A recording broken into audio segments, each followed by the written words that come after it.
来乡亲啊，继续来看台中一个民众来压料，讲伊过去上班的食品工厂涉嫌改标签卖过期的冷冻食品，甚至出货予家乐福甲出名的网络直播主，已经甲来痛骂讲，伊出来检举了后，头家马上就知影是伊检举的。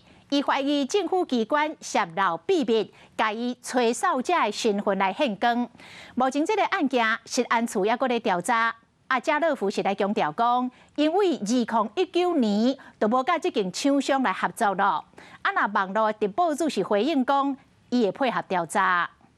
台中市这间冷冻工厂，确实一个员工压料讲，头家甲过期食品的标签留落来卖过期的商品。说真的，我良心过意不去。我如果不赶快举报的话，我们老板后面事业越做越大的话，那一定会有更多的过期货，然后让人民吃下肚这样子。压料民众讲，也未时节，头家就已经知影是伊检举的，囤伫咧冷冻库过期物件嘛，真已经清掉，怀疑有人泄露秘密。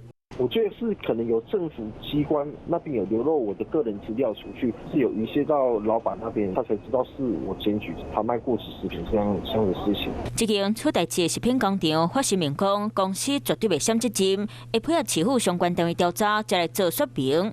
台中市食品药安全处接到民众提供的资料，嘛已经立案处理，已经将相关资料移请台中地检署侦办，侦查不公开的原则，全程以密件移送。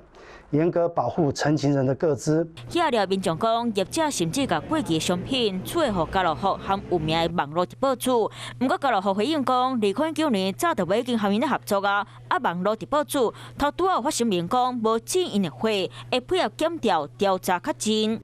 Hello， 大家好，我是乃瑜，要教给大家2个任务。第一个，华视新闻的脸书专页，你按赞了吗？还有华视新闻的 YouTube 频道，赶紧订阅起来，还要记得按赞，开启小铃铛哦。